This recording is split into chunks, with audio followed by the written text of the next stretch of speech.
कश्मीर से बहुत ही बड़ी खबर आ रही है। जम्मू कश्मीर में अब हिंदू मुख्यमंत्री बनने जा रहा है। जब से कश्मीर में चुनाव हुआ है तब से हिंदू मुस्लिम में तनाव बढ़ा दिया है। इस वक्त के सबसे बड़ी खबर, इस वक्त के सबसे बिग ब्रेकिंग न्यूज निकल के सामने आ रही है। बता दे कि इस वक्त जम्मू कश्मीर में बीजेपी आखिर रातों रात कैसे अपनी सरकार बनाई। बीजेपी ने आखिर वह कौन सा चाल चला जो वहां अपनी सरकार बनाई। जब से कश्मीर में चुनाव हुआ है तब से पूरे देश में चर्चा का विषय बना हुआ है। इस मामला को पूरे विस्तार से बताते हैं। अगर आप इस चैनल को सब्सक्राइब नहीं किए हैं तो कर लीजिए। चलिए बताते हैं पूरा मामला। देखो, जम्मू कश्मीर हमेशा से एक मुस्लिम बहुल राज्य रहा है, खासकर कश्मीर घाटी में। वहां की राजनीति में मुस्लिम नेताओं का दबदबा रहा है, लेकिन अब बीजेपी ने हिंदू मुख्यमंत्री बनाने का जो दांव खेला है उसने दोनों समुदायों के बीच तनाव बढ़ा दिया है। जम्मू के हिंदू बहुल इलाकों में लोग इस फैसले को अपनी जीत मान रहे हैं। वो इसे धारा 370 के बाद जम्मू कश्मीर को राष्ट्र की मुख्य धारा से जोड़ने के कदम के रूप में देख रहे हैं। हिंदू समुदाय का एक बड़ा हिस्सा ये मानता है कि अब कश्मीर में वो दबदबा रहेगा जो पहले कभी नहीं था। अरे भाई, जम्मू कश्मीर में सियासत का जो नया खेल चल रहा है उसने घाटी के मुसलमानों के दिलों में आग लगा दी है। हिंदू मुख्यमंत्री बनने की खबर से जैसे उनका गुस्सा फूट पड़ा है। जिस कश्मीर की राजनीति पर दशकों से मुस्लिम नेताओं का कब्जा रहा, वहां अब हिंदू मुख्यमंत्री बनना उनके लिए जैसे सियासी जख्म पर नमक छिड़कने जैसा हो गया है। सबसे पहले बात करते हैं कि ये गुस्सा आया कहां से। कश्मीर घाटी के मुसलमानों का मानना है कि बीजेपी सरकार धारा 370 हटाकर पहले ही उनकी पहचान और अधिकारों को कमजोर कर चुकी है और अब हिंदू मुख्यमंत्री बनाकर बीजेपी एक और कदम उठा रही है जिससे उनका राजनीतिक वर्चस्व खत्म किया जा सके। कश्मीर के मुसलमानों को लगता है कि ये फैसला सिर्फ एक सियासी चाल नहीं है, बल्कि इससे उनकी आवाज दबाई जा रही है। घाटी के लोग इस बात से नाराज हैं कि जिस प्रदेश में उनकी आबादी सबसे ज्यादा है, वहां उनके प्रतिनिधि की जगह अब एक बाहरी नेता को थोप दिया जा रहा है। कई लोगों का मानना है कि बीजेपी का ये कदम कश्मीर की संस्कृति और परंपरा पर हमला है। वहां के स्थानीय नेता, खासकर फारूक अब्दुल्ला और महबूबा मुफ्ती जैसी बड़ी हस्तियां खुलेआम इस फैसले की आलोचना कर रही हैं और इसे धार्मिक ध्रुवीकरण का हिस्सा बता रही हैं। उनका कहना है कि बीजेपी सत्ता में बने रहने के लिए हिंदू मुस्लिम के बीच की दरार को और गहरा कर रही है। सड़कों पर भी इस गुस्से की झलक साफ दिख रही है। कश्मीर के कई इलाकों में विरोध प्रदर्शन हो रहे हैं, जहां लोगों ने सरकार के खिलाफ नारेबाजी की। जगह जगह पत्थरबाजी की घटनाएं सामने आई हैं और सुरक्षा बलों के साथ झड़पें भी हो चुकी हैं। सुरक्षा बलों को कश्मीर में कई जगहों पर कड़ी निगरानी रखनी पड़ रही है, क्योंकि स्थिति कभी भी बेकाबू हो सकती है।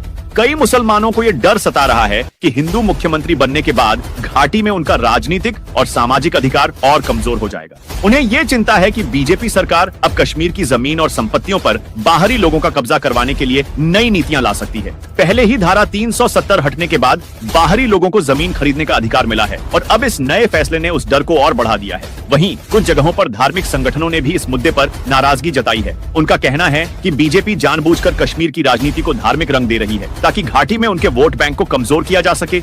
ये आरोप भी लगाए जा रहे हैं कि बीजेपी का असली मकसद कश्मीर की डेमोग्राफी को बदलना है ताकि हिंदू समुदाय को ज्यादा ताकत मिले और मुस्लिम बहुल क्षेत्र में उनकी पकड़ कमजोर हो जाए। कुल मिलाकर घाटी के मुसलमान इस बात से बेहद नाराज हैं कि उनकी जमीन पर उनके मुद्दों को नजरअंदाज करते हुए एक ऐसा शख्स मुख्यमंत्री बनने जा रहा है जो उनके समुदाय का नहीं है। ये गुस्सा सिर्फ एक राजनीतिक मुद्दा नहीं है, बल्कि इसे उनकी पहचान और अस्तित्व के साथ जोड़कर देखा जा रहा है। आने वाले दिनों में ये नाराजगी और बढ़ सकती है और हालात कैसे संभलेंगे ये तो वक्त ही बताएगा। लेकिन फिलहाल कश्मीर घाटी में माहौल बहुत गर्म है और इस नए राजनीतिक बदलाव ने वहां की फिजाओं में बेचैनी और तनाव भर दिया। अरे भाई, जम्मू कश्मीर का चुनाव तो वैसे भी बहुत संवेदनशील मुद्दा है, लेकिन इस बार हिंदू मुस्लिम टकराव की जो आग भड़क रही है उसने राजनीति को और भी गर्मा दिया है। धारा 370 हटने के बाद से ही यहाँ की सियासत में बदलाव की बयार चल रही थी और अब जो चुनाव हो रहे हैं उन्होंने हिंदू मुस्लिम ध्रुवीकरण को एक नया मोड़ दे दिया है। दूसरी तरफ कश्मीर घाटी के मुस्लिम समुदाय में गुस्सा और बेचैनी बढ़ गई है। उन्हें ये डर सता रहा है कि बीजेपी की सरकार उनकी संस्कृति, पहचान और राजनीतिक अधिकारों को कमजोर कर सकती है। उनका मानना है कि हिंदू मुख्यमंत्री बनाना सिर्फ एक सांकेतिक कदम नहीं है, बल्कि इससे मुस्लिम नेताओं और समुदायों की आवाज कमजोर होगी। घाटी के लोग इसे अपने ऊपर सियासी दमन की तरह देख रहे हैं और इस वजह से मुस्लिम बहुल इलाकों में नाराजगी बढ़ती जा रही है। अब इस चुनावी माहौल में जहां बीजेपी हिंदू मतदाताओं के समर्थन को पक्का करने में लगी हुई है, वहीं दूसरी पार्टियां मुस्लिम वोट बैंक को बचाने की कोशिश कर रही हैं। नेशनल कॉन्फ्रेंस और पीडीपी जैसी पार्टियां इस मुद्दे को जोर शोर से उठा रही हैं कि कश्मीर घाटी में मुस्लिम नेताओं की भागीदारी घटाने की साजिश हो रही है। इन पार्टियों का दावा है कि बीजेपी का असली मकसद कश्मीर की राजनीति को हिंदू मुस्लिम ध्रुवीकरण की तरफ धकेलना है ताकि धार्मिक आधार पर वोट बटोरे जा सके। सड़कों पर भी इसका असर दिख रहा है। जम्मू के कुछ इलाकों में लोग जश्न मना रहे हैं, जबकि कश्मीर घाटी में जगह जगह विरोध प्रदर्शन हो रहे हैं।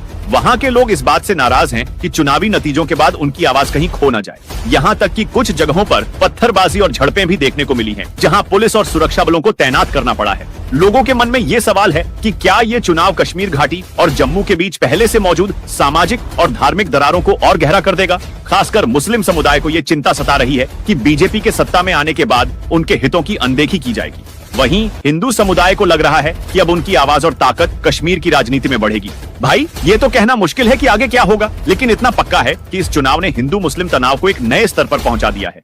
दोनों समुदायों के बीच ये चुनावी मुकाबला सिर्फ सत्ता का नहीं है, बल्कि पहचान, अधिकार और भविष्य का भी सवाल बन गया है। भाई, जम्मू कश्मीर की राजनीति में बीजेपी ने ऐसा तगड़ा खेल खेला कि रातों रात पूरा सीन बदल गया।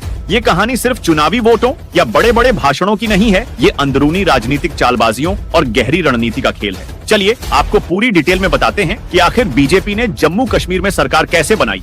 सबसे पहले धारा 370 हटने के बाद से ही बीजेपी ने जम्मू कश्मीर को अपना अगला सियासी अड्डा बनाने की तैयारी शुरू कर दी थी।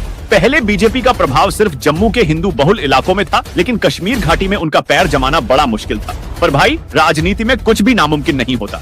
बीजेपी ने अपनी नजर स्थानीय पार्टियों और निर्दलीय विधायकों पर टिका दी थी। जैसे ही विधानसभा चुनाव पास आने लगे, बीजेपी ने कई छोटे छोटे दलों से गुप्त बातचीत शुरू की। वहाँ के स्थानीय नेताओं और निर्दलीय विधायकों से अंदरूनी डील्स की गई।